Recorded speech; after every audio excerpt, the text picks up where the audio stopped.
शुरू करते हैं कहानी। गरीब का दिल। अपेक्षा एक बहुत ही प्यारी लड़की थी। उसके माता पिता बहुत गरीब थे, फिर भी वो दयालु थी। वह गुणी अपेक्षा में गया था, गुण अपेक्षा में आ गया था। जिस किसी को मुसीबत में देखती तो उसकी मदद करती थी। उसकी शादी नवीन नाम लड़के से हुई। वह भी गरीब परिवार का था। नवीन और उसके माता पिता सभी लोग मजदूरी करने जाते थे और उसी से उनकी गुजर होती थी। यहाँ भी अपेक्षा का वही हिसाब था। अगर कोई उसके पास मांगने आ जाता तो वह उसे दे देती थी। कभी कोई पड़ोसन आ जाती और कहती, बहन तुम्हारे पास थोड़ी चीनी होगी, आज हमारे यहाँ चीनी खत्म हो गई है। मेरा बेटा दूध के लिए रो रहा है, वह ऐसे दूध ही नहीं पीता, तो वह उसको कटोरी में चीनी ऐसे ही दे देती है। कभी कोई पड़ोसन आ जाती है और कहती है, वो कुछ रुपए उधार दे दो, मैं बच्ची की दवा देने जा रही हूँ, मेरे पास नहीं है, मैं तुम्हें वापस कर जाऊंगी बाद में। तो अपेक्षा दे देती है।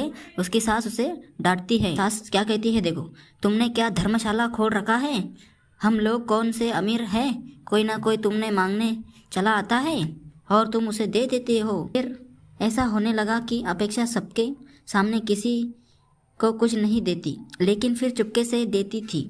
पूरे मोहल्ले और औरतें जब इकट्ठे होकर जब बातचीत करती तो कहती, ऐसी बहू हमने कभी नहीं देखी है, वह तो बहुत अच्छी है, इनके घर में तो अपेक्षा आ गई है, लेकिन बेचारी बहुत तकलीफ भोग रही है। अपेक्षा के इस भावना से उसकी सास और नवीन उससे बहुत नाराज हो जाते थे।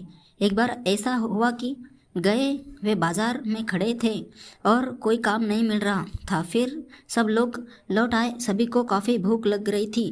कई दिनों तक उनको कोई काम नहीं मिला। वे बाजार जाते, खड़े रहते और घर वापस लौट आते। तो कुछ घर में रखा था वो पहले ही खत्म हो गया था। अब घर में खाने के लिए कुछ भी नहीं था। वे सब बहुत भूखे बैठे थे और कह रहे थे कि हे भगवान, आज क्या खाएंगे, इतनी ज़ोर से भूख लगी है, आज घर में कुछ भी नहीं है, आज मजदूरी नहीं मिली तो आज खाना भी नहीं मिलेगा, यहाँ तो रोज़ कुआं खोदो रोज़ पानी पियो वाली हालत है। तभी उसकी पड़ोसन पुष्पा आ गई कुछ मांगने। अरे भाभी, उदास क्यों हो, क्या हुआ?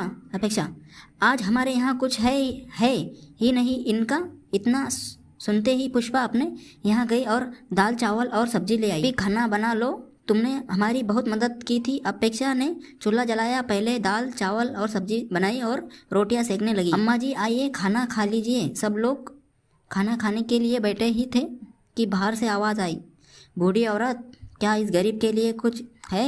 मैं बहुत ज़ोर से भूखी हूँ। अपेक्षा ने बाहर निकल कर देखा तो एक बूढ़ी औरत खड़ी थी।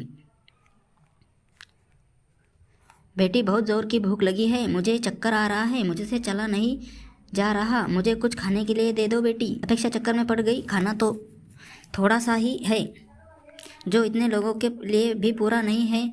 वह सोचने लगी, भगवान मैं क्या करूँ, इन बूढ़ी औरत को खाना तो देना ही चाहिए, इतनी कमज़ोर है, भूखी है और कमज़ोर भी है, इन्हें खाना दिए बगैर मैं इन्हें कैसे लौटा सकती हूँ। तब तक उसकी सास बाहर आकर बोली, खाना वाना कुछ नहीं है यहाँ, और बहू तुम केवाड़ बंद कर दो, ज़्यादा चक्कर में पड़ा करो। हाँ बूढ़ी औरत, बेटी मुझ पर थोड़ी दया करो, मैं बहुत दुखी हूँ आज तो लगता है। अगली कहानी कल।